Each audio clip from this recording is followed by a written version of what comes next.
Bismillahirrahmanirrahim. Assalamu alaikum. I am Mrs. Rubina Amir, SS Mathematics. How are you students? Welcome to DPS online classes.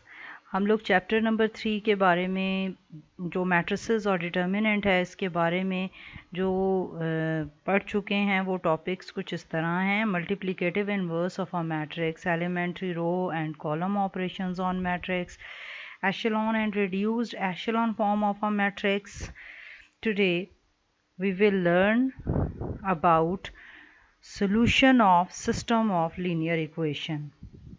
तो ये जो solution of system of linear equation है वो हम Cramer's rule से find out करना सीखेंगे, matrix inversion method से फाइंड आउट करना सीखेंगे आज, and by reducing augmented matrices in echelon and reduced echelon form. ये 3 methods हैं जिनसे हम solution of system find out करेंगे. और exercise 3.5 question number 1 till 3 we will do inshallah. System of linear equation क्या है, कैसी चीज़ है ये? An equation of the form A X plus B Y is equal to K where a is not equal to 0, b is not equal to 0 and k is not equal to 0 is called a non-homogeneous linear equation. 3x plus 5y is equal to 7. यहाँ पे अगर k zero हो जाए यानी A X plus B Y is equal to zero हो जाए, means अगर हम इस एग्ज़ाम्पल पे गौर करें कि हमारे पास 3x plus 5y is equal to 7 की बजाय हमारे पास यहाँ पे नंबर ज़ीरो हो जाए, तो फिर हमारी ये जो नॉन होमोजीनियस लीनियर इक्वेशन होगी इसका क्या नेम हो जाएगा, चेंज होके होमोजीनियस लीनियर इक्वेशन. मींस कि अगर आपके पास ये जो स्टैंडर्ड फॉर्म ऑफ इक्वेशन है इसमें k की वैल्यू नॉन ज़ीरो है तो ये नॉन होमोजीनियस है, और अगर k की वैल्यू यहाँ k ज़ीरो हो जाता है तो फिर this is called a homogeneous linear equation. Two or more such equations are said to form a system. For example, a1x plus b1y is equal to k1, a2x b2y is equal to k2. ये आपके पास system of equation है. तो equations के में इन equations में a1 b1 a2 b2 k1 and k2 are constants while x and y are variables. अगर यहाँ पे k1 एंड k2 बोथ जो हैं वो अगर ज़ीरो के इक्वल नहीं हैं then the system is called non homogeneous equation. Where k1 देखें इसमें where k1 and k2 are not both 0 is called a system of non-homogeneous linear equation in two variable x and y. Variables x and y में फिर ये non homogeneous equation होगी. इसकी एक example है, जैसे 3x plus 4y is equal to 9, then 5x plus 8y is equal to 7. तो ये जो हमारे पास सिस्टम है ये क्या है, कौन सा है? ये नॉन होमोजीनियस लीनियर इक्वेशंस का सिस्टम है. यहीं पे अगर k1 k2 ज़ीरो हो जाए, if k1 and k2 are both zero is called system of homogeneous linear equations in two variables x and y. For example जहाँ पे हमारे पास k1 और k2 हैं यानी इनकी वैल्यूज़ अगर हम ये कॉन्स्टेंट्स जो हैं ये ज़ीरो हो जाएँ, 3x plus 4y is equal to zero हो जाए, 5x plus 8y is equal to zero हो जाए, then this system is called system of homogeneous linear equation. Similarly, a system of three equations with three variables can be written in this form: a1x plus b1y plus c1z is equal to k1, a2x plus b2y plus c2z is equal to k2, a3x plus b3y plus c3z is equal to K3। हमारे पास ये 3 equations हैं जिनमें हम ये कहते हैं कि K1, K2 and K3 are not all 0, then it is called non-homogeneous linear equations in 3 variables x, y and z। फिर इस सिस्टम को हम क्या कहेंगे? System of non homogeneous linear equation in 3 variables. For example in यानी A B C की जगह पे अब आप ये डिफरेंट कांस्टेंट्स देख रहे हैं, ये विद डिफरेंट कांस्टेंट्स, ये कौन सा सिस्टम है? ये system of non homogeneous linear equations है का सिस्टम है इन 3 variable x, y and z। If K1, K2 and K3 are all zeros, then it is called system of homogeneous linear equations in 3 variables x, y and z। वही example जो हमने ली थी, इसमें सिर्फ difference किस बात का आया कि यहाँ पे जो कांस्टेंट्स हैं वो K1, K2 एंड K3 अगर ज़ीरो हो जाएं तो फिर ये सिस्टम क्या बन जाएगा? ये सिस्टम होगा फिर होमोजीनियस लीनियर इक्वेशंस का system in 3 variables x, y and z।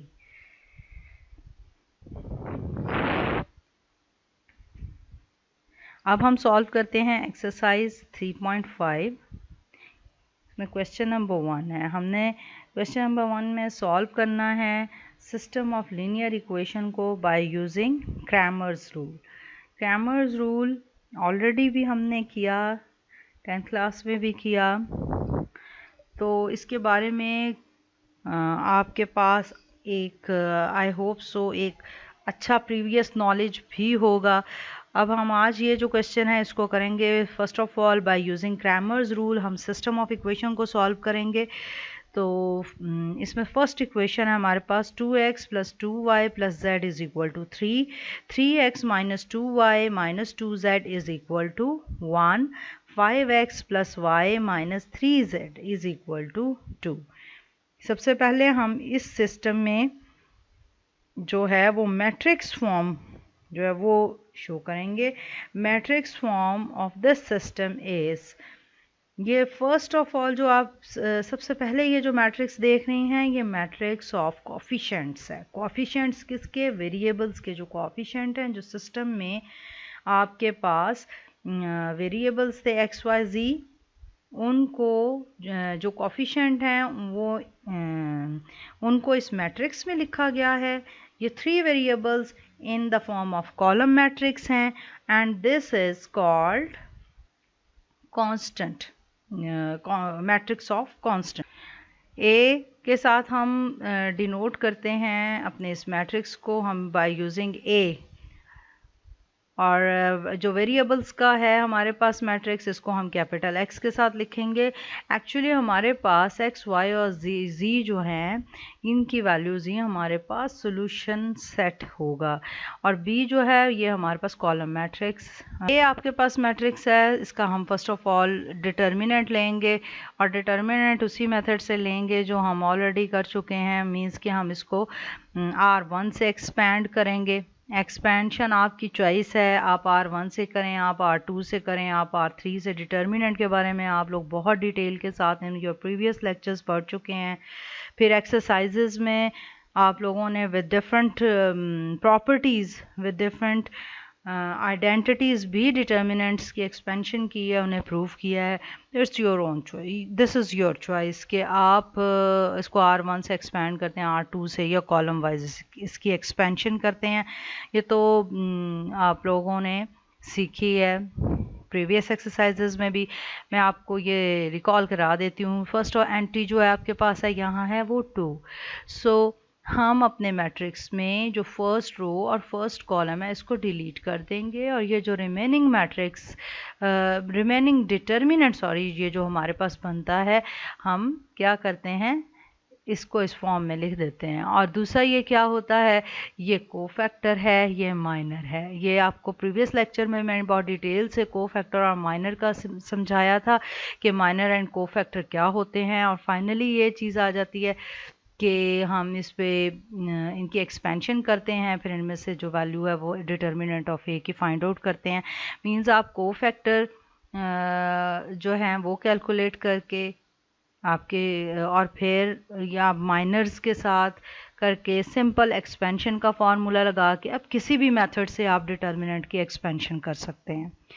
मेरे पास जो ए डिटर्मिनेंट है इसकी जो वैल्यू है वो एक्सपेंशन की है उसकी बाय R1 और 27 इसके आपके सामने इसका आंसर आया है। इसके बाद आपने लेना है A1 and now what is A1 in Cramer's rule. ये मैट्रिक्स कैसे आप गेन करेंगे। जो आपके पास बी कॉलम मैट्रिक्स था, कॉन्स्टेंट्स का जो मैट्रिक्स है, अगर हम उस मैट्रिक्स को मैट्रिक्स ए के फर्स्ट कॉलम के साथ रिप्लेस कर दें तो दिस इज़ कॉल्ड A1। अगर हम अपने बी मैट्रिक्स को मैट्रिक्स ए के फर्स्ट कॉलम के साथ रिप्लेस करें तो दिस इज़ A1। अगर हम ए मैट्रिक्स के सेकंड कॉलम को उस बी मैट्रिक्स के साथ के जो कॉलम है हमारे पास बी मैट्रिक्स का वो जो कांस्टेंट कॉलम है उसके साथ रिप्लेस करें दिस इज़ A2।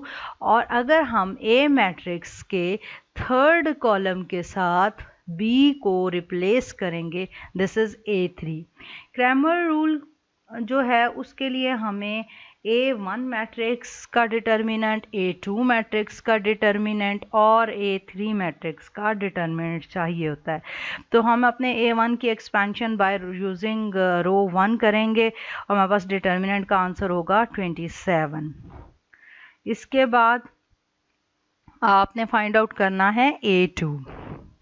A2 जो है वो क्या है वो भी मैंने अभी आपको बताया कि A2 एक ऐसा मैट्रिक्स है जो हम कैसे गेन करेंगे by replacing second column of matrix of coefficient, जो कि क्या है A है। मैट्रिक्स ऑफ कोफिशिएंट हमने क्या कहा था A।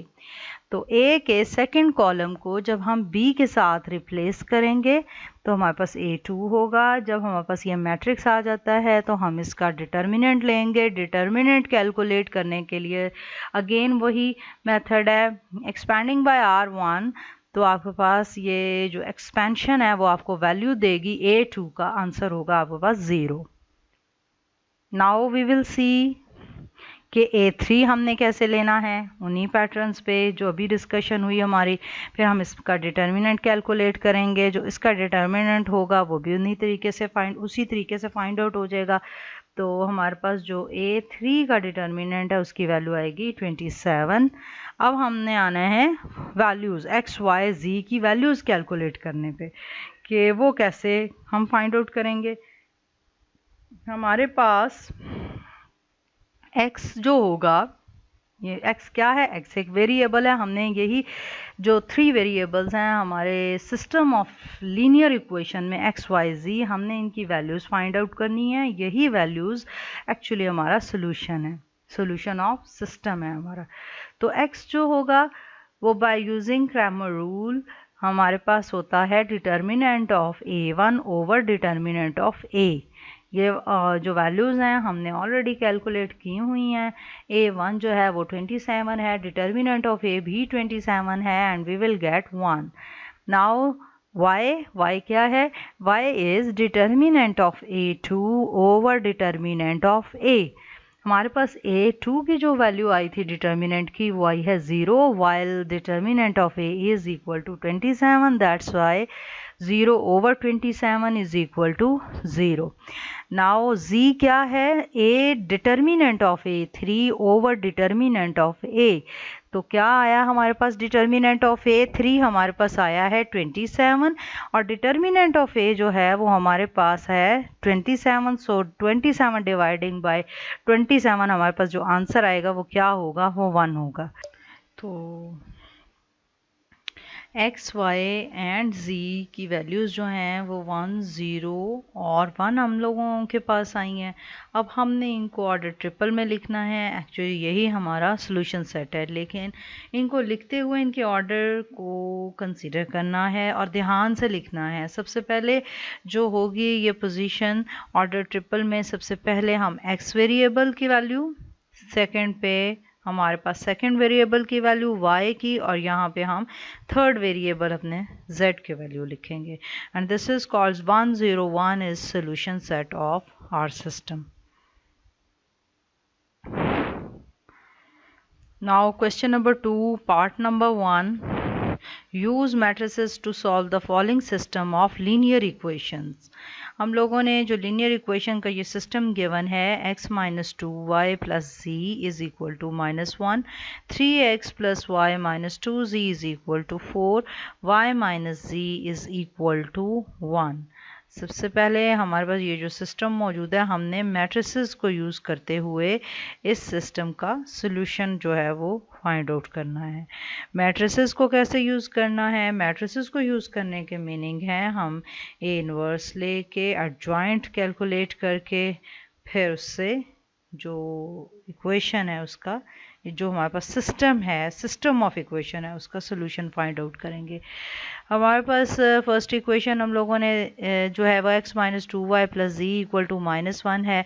Second equation 3x plus y minus 2z equal to 4 है. एंड थर्ड वन में हमारे पास y minus z is equal to 1 था कि x जो वेरिएबल है ये नहीं था हमारे पास. हम इसका कोफिशिएंट 0x, जिस भी वेरिएबल को आप गायब वहाँ से देखें, जो मौजूद ना हो, मीन्स टू से वहाँ उसका कोफिशिएंट जो है वो 0 है. सबसे पहले हम ये जो सिस्टम है इसकी मैट्रिक्स फॉर्म को लिखेंगे. So matrix form of system is वही बात जो मैंने आपको प्रीवियस क्वेश्चन में क्रैमर रूल के हवाले से बताई कि जो वेरिएबल्स हैं इनके कोफिशिएंट का जो मैट्रिक्स है वो ये मैट्रिक्स होगा.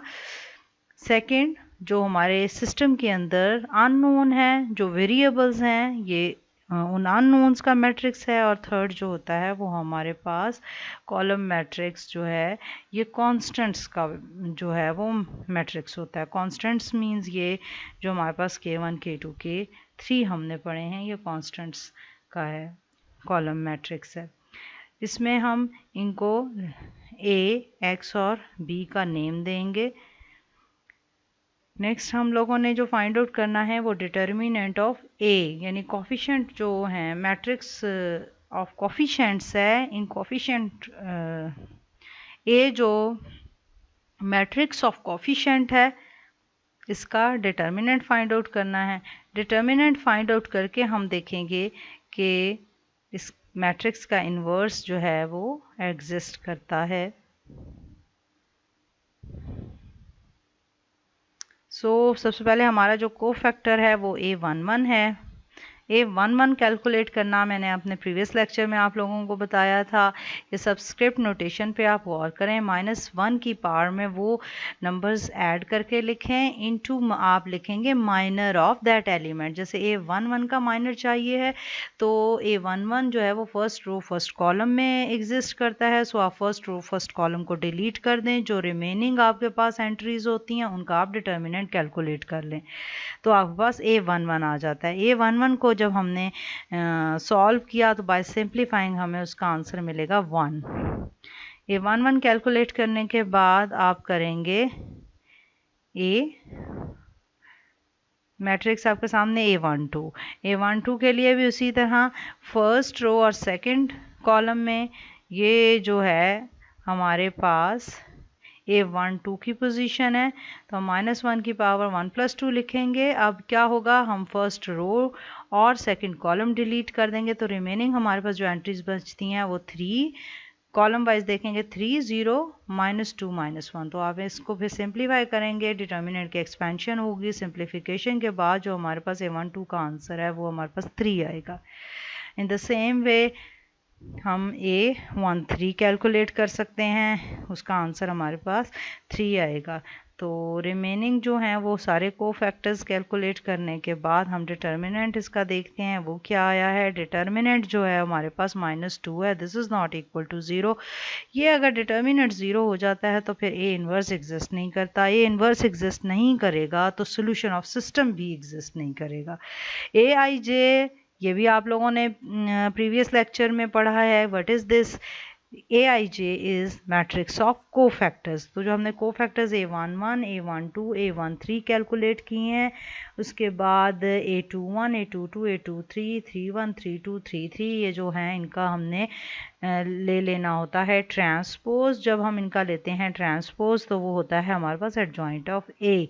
एडजॉइंट ऑफ ए कैलकुलेट करने के बाद हमने इन्वर्स ऑफ ए कैलकुलेट करना होता है।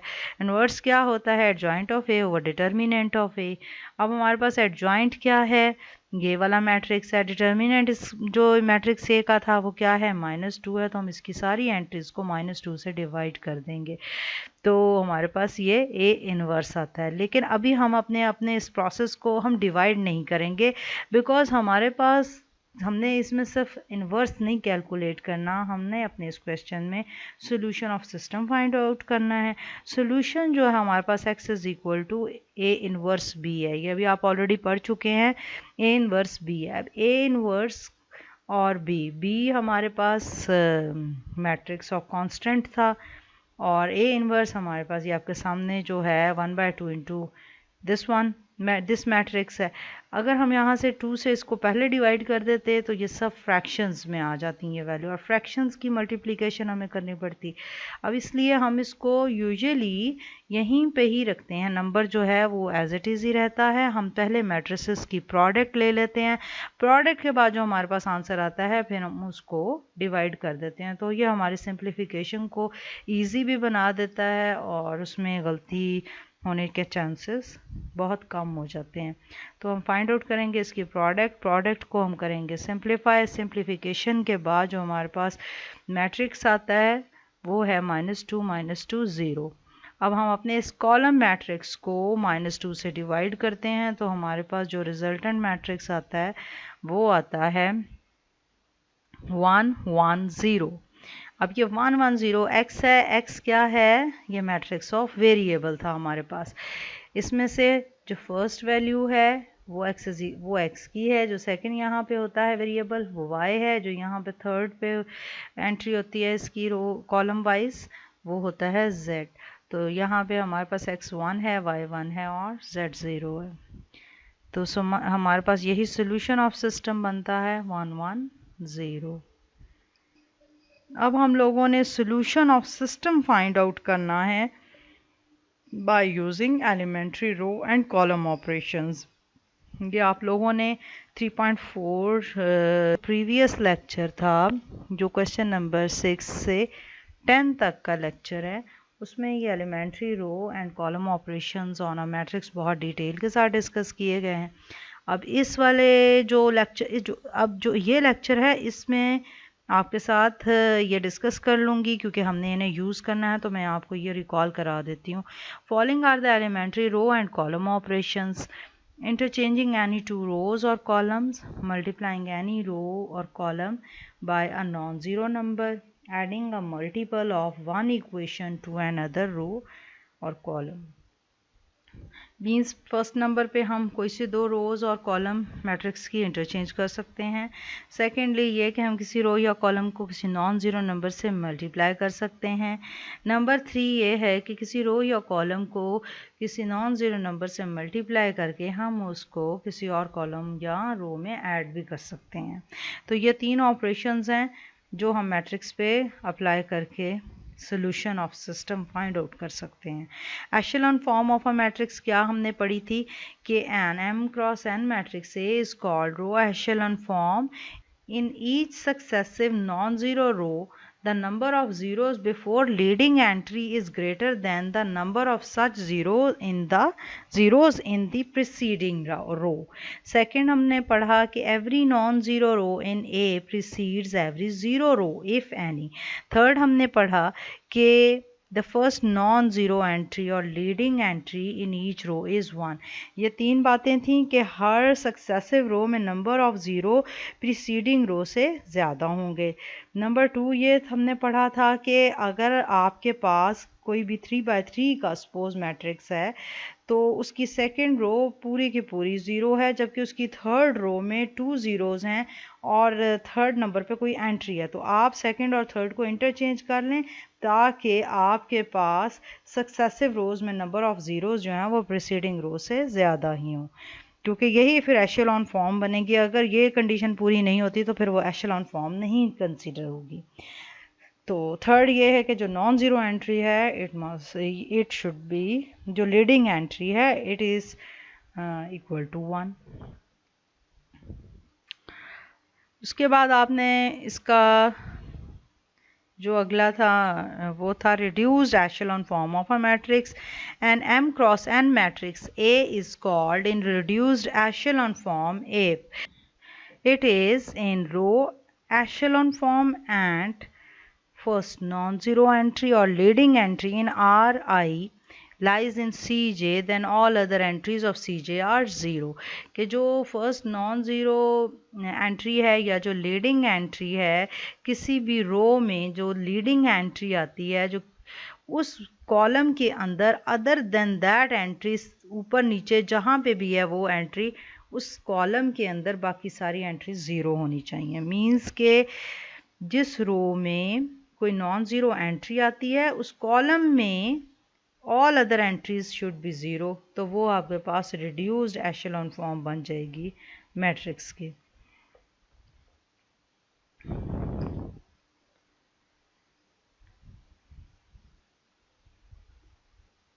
इसकी एग्जांपल है 1 2 0 0। आप देखें 1 आपके पास फर्स्ट कॉलम में 1 है तो इसकी रिमेनिंग एंट्री 0 हैं। उसके बाद आप सेकंड रो में थर्ड एंट्री को चेक करें वो 1 है तो उस कॉलम में ऊपर नीचे 0 हैं। इसके बाद आप लास्ट जो है रो, थर्ड रो की जो लास्ट एंट्री है वो 1 है तो उस कॉलम में 0 हैं। सो this is reduced echelon form of a matrix. Now we will do question number 3, exercise 3.5. Solve the following system of linear equation by reducing their augmented matrices to the echelon form and reduced echelon form. हम लोगों ने अब system of linear equations का solution find out करना है augmented matrices को एशेलॉन और reduced echelon form में कन्वर्ट करके।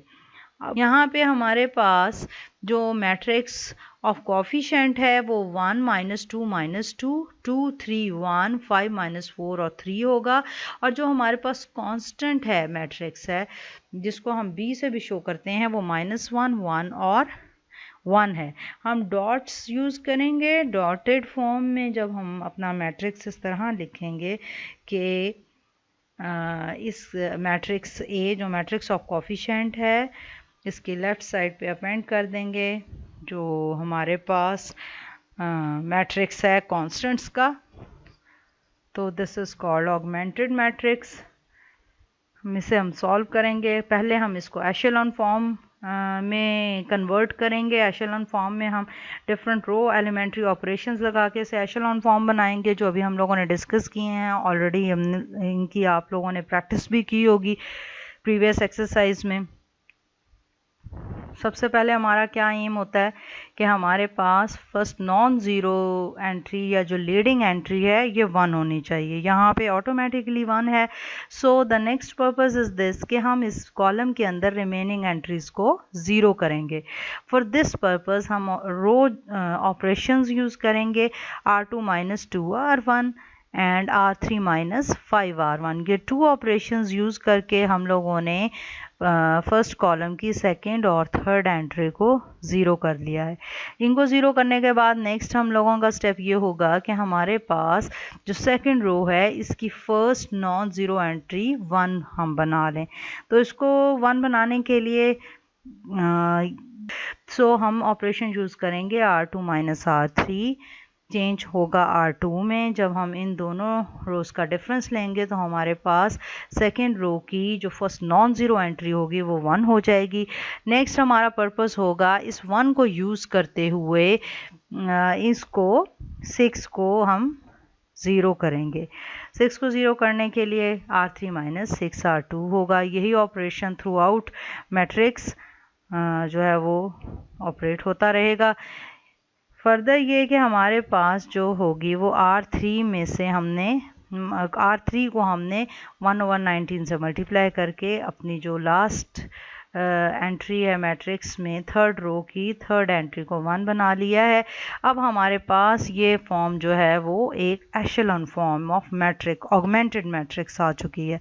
अब इनसे हमने बनानी है इक्वेशंस। इक्वेशंस कैसे बनेंगी? आपको पता है कि जो फर्स्ट एंट्री होती है ये क्या है, किसका कॉफिशेंट है? ये हमारे पास जो वेरिएबल होता है एक्स ओ वाई जेड, इस इन वेरिएबल्स के ही ये कॉफिशेंट हैं जो फर्स्ट सेकंड थर्ड एंट्रीज के तौर पे लिखे जाते हैं। यहाँ पे x1 जो है वो कॉफिशेंट होता है x1 का, यहाँ पे 1 जो है वो कॉफिशेंट है x1 का, -2 is the coefficient of x2 and -2 is the coefficient of x3 and this is equal to -1। ये फर्स्ट इक्वेशन बन गई है। इसी तरह ये x1 का कॉफिशेंट, ये x2 जो 1 है वो x2 का कॉफिशेंट, और -2 जो है वो हमारे पास x3 का कॉफिशेंट हो जाएगा and it is equal to -3। ये सेकेंड इक्वेशन हो गई है। थर्ड इक्वेशन में हमारे पास x1 का कॉफिशेंट भी 0 है, x2 का कॉफिशेंट भी 0 है, और जो 1 है इसका जो 1 है वो x3 का कॉफिशेंट है। This is equal to 24/19। यहाँ से हम x3 की जो वैल्यू है ये बैकवर्ड सब्स्टिट्यूशन से हम ये सिस्टम सॉल्व करेंगे। जो 1 2 3 हमारे पास इक्वेशंस आ गई हैं, हम x3 की वैल्यू x2 में यूज़ करेंगे। x2 को सिंप्लीफाई, x3 की वैल्यू डालने के बाद हम सेकेंड इक्वेशन को सिंप्लीफाई करेंगे। तो क्योंकि अब इस इक्वेशन में एक ही अननोन x2 बचा है, सो हमें इसका आंसर जो है वो मिल जाता है -9/19। अब क्या होगा, x2 भी आ चुका, x3 भी आ चुका है, ये दोनों वैल्यूज़ हम x1 इक्वेशन नंबर 1 में यूज़ करेंगे, और जब हम ये वैल्यूज़ पुट करेंगे और सिंप्लीफाई करते हैं इसको, तो हमारे पास x1 की जो वैल्यू आती है 11/19 आती है। सो x1 11/19 है, x2 -9/19 है, और x3 हमारे पास 24/19 है। This is the solution of system by using echelon form of a matrix. अब हम एशेलॉन फॉर्म को यूज़ करेंगे to make it reduced echelon. हम एशेलॉन फॉर्म को रिड्यूस्ड एशेलॉन फॉर्म में चेंज करेंगे और फिर उसी सिस्टम का सॉल्यूशन फाइंड आउट करेंगे। Now we will convert this matrix to reduced equivalent matrix. So इसके लिए हमारे पास हमें ये याद होना चाहिए कि reduced echelon form of a matrix होती क्या है। हमने पढ़ा था कि कोई भी एशेलॉन फॉर्म ऑफ मैट्रिक्स जो है वो रिड्यूस्ड एशेलॉन फॉर्म होगी अगर उस कॉलम में जिसमें फर्स्ट नॉन ज़ीरो एंट्री यानी लीडिंग एंट्री एग्जिस्ट करती है, उस कॉलम की ऑल अदर एंट्रीज जो हैं वो ज़ीरो हो जाएं। तो अगर ऐसा हो जाता है तो हम क्या कह सकते हैं, मैट्रिक्स की वो कौन सी फॉर्म है, वो रिड्यूस्ड एशेलॉन फॉर्म है। ये जो करंट फॉर्म है हमारे पास, ये हमारे पास है एशेलॉन फॉर्म, हमें इसे कन्वर्ट करना है रिड्यूस्ड में। सो पहले कॉलम तो ऑलरेडी ये हमारी कंडीशन सेटिस्फाई होती है।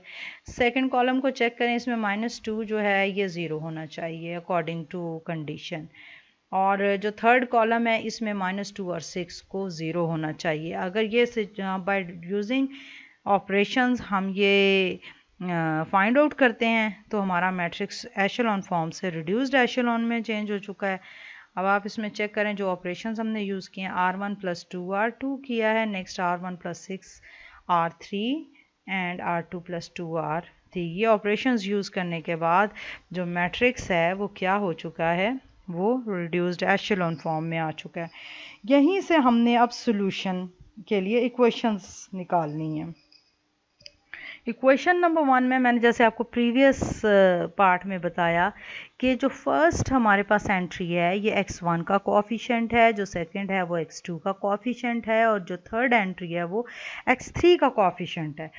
तो ये सारे कोएफिशिएंट्स जो हैं हमने इक्वल टू 11/19 रखने हैं, क्योंकि यहाँ पे x2 और x3 का जो कोएफिशिएंट है वो 0 है। सो x1 इज़ इक्वल टू 11/19, इसी तरह x2 इज़ इक्वल टू -9/19 और x3 इज़ इक्वल टू 24/19।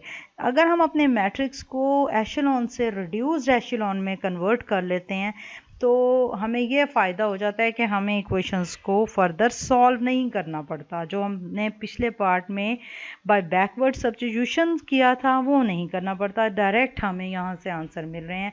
यानी हमारे पास x1 जो है वो 11/19 है, x2 जो है वो -9/19 और x3 जो है वो हमारे पास 24/19 है। तो यही हमारे पास एक्चुअली सोल्यूशन ऑफ सिस्टम बनते हैं। The equivalent system in the reduced echelon form is x1, जो भी मैंने आपसे डिस्कस किया, x2 एंड x3। अब अगर आप इनके सॉल्यूशंस लिखेंगे, सॉल्यूशन सेट में लिखेंगे तो इनको इस फॉर्म में लिख देंगे 11/19 x1 -9/19 x2 और 24/19 आपके पास आ जाता है x3। ये था हमारे पास रिड्यूस्ड एशेलॉन मैट्रिक्स से हमने सॉल्यूशन ऑफ सिस्टम जो हमने फाइंड आउट करना था। अब हम लोगों ने जो है वो कौन सा, सबसे पहले हमने क्रैमर रूल यूज़ किया। क्रैमर रूल यूज़ करके हमने सिस्टम का सॉल्यूशन फाइंड आउट किया, फिर हमने मैट्रिक्स इन्वर्जन मेथड से फाइंड आउट किया, फिर हमने एशेलॉन फॉर्म यूज़ की and then reduced echelon form से हमने solution of system find out किया। अब कुछ असाइनमेंट है जो हमारे पास इन 3 क्वेश्चंस के कुछ पार्ट्स मैंने कराए हैं, जो बाकी हैं इनके रिमेनिंग पार्ट्स वो आप लोगों ने खुद से ट्राई करने हैं। Best of luck and thank you so much.